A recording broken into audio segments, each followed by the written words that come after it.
You see it a little bit more, but I still got a third coat to go. Okay, here I am, day 3. If you can see the difference, how wide all the things coming together. Everything's coming together. Now today, all this right here with compound will be one piece. There'll be one straight line with compound, probably connecting with these two over here. I'm stick sanding right now. 150 grit. Final sand is 220 grit. I'm knocking down all the high stuff with the stick. Then I'm gonna get the I'm gonna try with the 220 first. I'm gonna put 220 on that. Okay, that's your finish sand.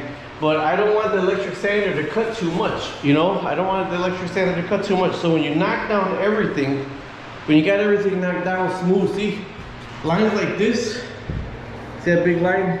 That'll rip this. So that's why you need to knock it down.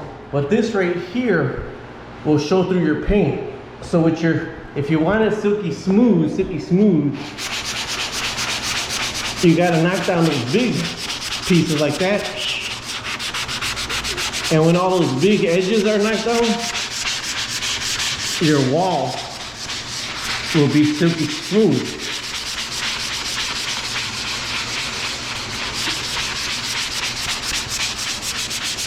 But you gotta have all those big edges knocked down, because if you don't, whatever line that's not sanded is gonna show through on your paint.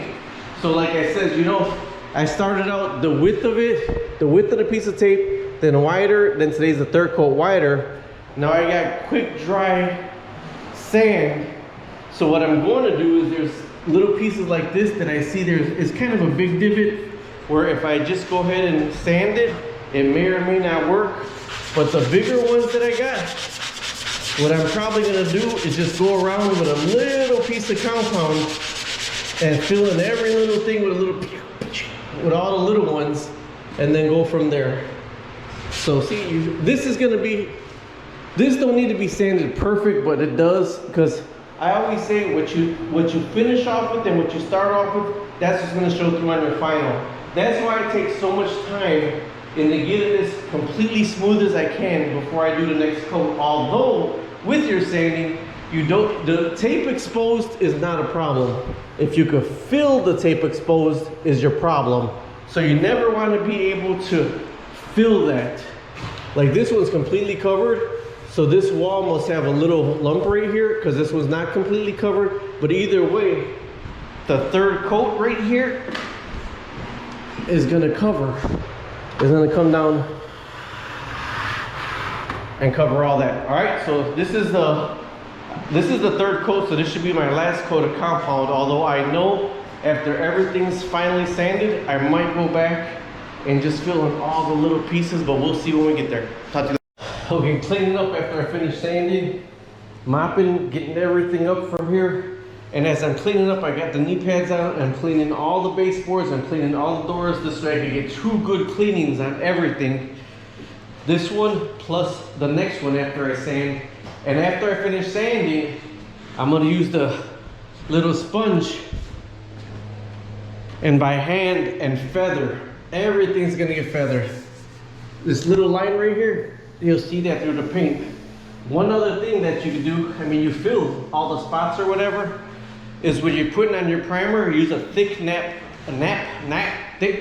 thicker roller brush, a good thick roller brush, because a good thick roller brush should put some a lot of paint and help even that base out. So I'm gonna finish mopping the floor. I just did the perimeter on my hands and knees with as warm as you can take a hot washcloth. And my scraper, got all that done. Now I'm gonna wipe the walls, but when you're wiping the walls with your microfiber, you really gotta wring it out really good. You kind of really don't even want any water in it at all, because if you don't, all this right here is gonna build up on your brush. All right, bye-bye. Okay, everything's clean. It's almost completely dry microfiber. I'm just dusting everything off with. All that real fast, dusting everything off the whole wall. Because if not, all that dried compound is gonna build up in your trowel. Okay, as I'm wiping everything down, I did not turn on the fans, and I got the window closed so I can get some more air conditioning in here, because when you're compounding, it doesn't matter if you got AC on. When you're sanding, you want the wind blowing out the room, the door closed and everything. The biggest one. So now, trying to get over here like this, over here like this. You're trying to get off the center beam. Like if you looked at it, you see it wobbles some. You need it over here like this and over here like this on this one. On this one, it's gonna be over here like this. If you put it in the center, you feel the wobble a little bit, so you know you gotta come more over here and a little bit over here, because you're joining everything together now. It's gonna be one coming down over here and then one coming down over here. So you're trying to assess the whole situation here. This one right here is gonna connect all those together. Come down silky smooth.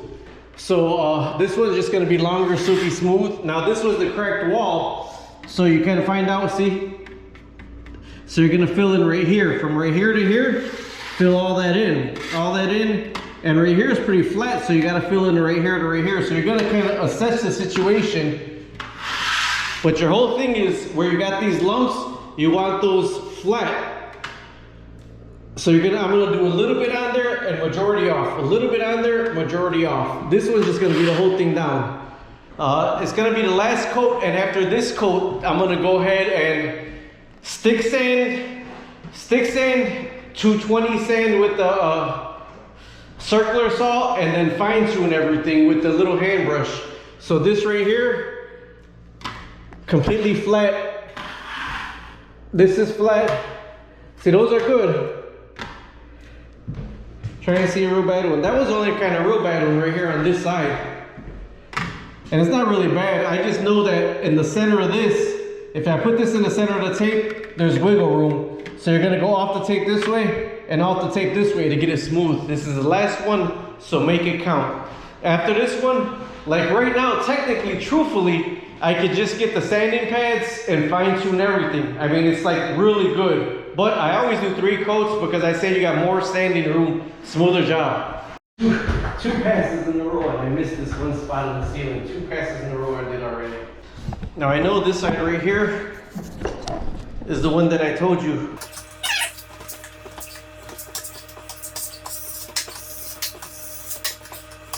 This way it evens out the wall, you don't see the line.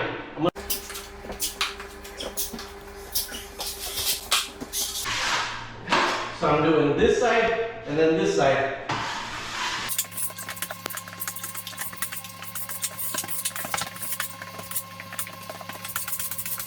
What's going on, everybody? Rob here, Trev2323, echoing because I got my music playing loud and I am plastering, but while I'm waiting for it to dry, this will not look right with all this chip paint. If I do not get this looking right, I got 2 options. Hopefully the first will work out. I got a flat disc on my angle grinder.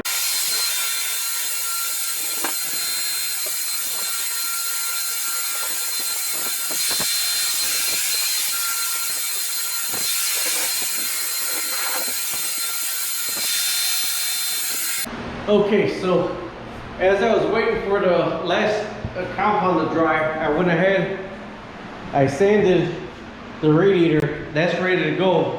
I got one more sanding to do after everything dries. This was the 45 compound, but I did kind of 1.5. I filled it as the other side was drying, so now I gotta wait for all of it to dry. I don't got 220 stick sander, so it's all gonna be 220 with the vibrating sander. All 220 with the vibrating sander. I'm gonna finish it off by hand with the sanding block going on, fine tuning everything, washing everything completely down, Then I'm gonna take my break. Then I'm gonna shower, I'm gonna change, I'm gonna put decent clothes on because I don't want any of this dust in the paint. So my goal today is along the trim on the top where everything was cracked up there, I'm gonna caulk that in and I'm gonna get the ceiling done first. First is the ceiling. As I'm doing the ceiling, then I'm gonna go down to the ultra white trim around the base, and then I'm gonna start trimming all the corners and everything for the color. And then I'm working my way down. I'm not changing out any of the outlets or the switches till all the painting's done. Then I'm gonna change out the outlet and the switches. Ever see one of these before? This is a corner sanding block.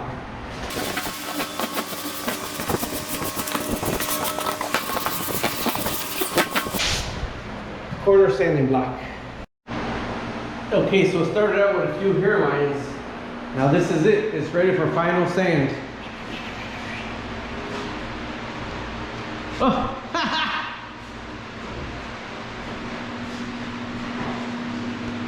It's ready for final sand right there.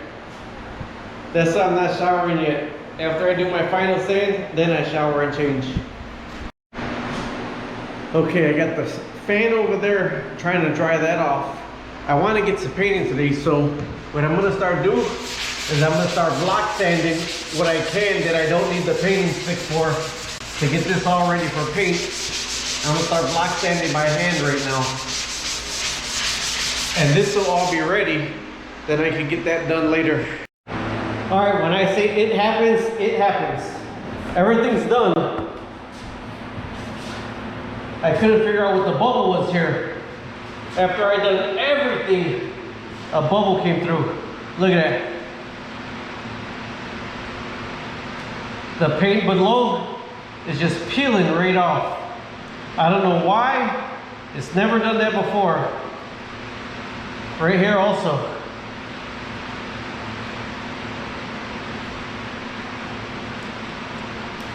So what I'm going to do is break that off, since that's the only part.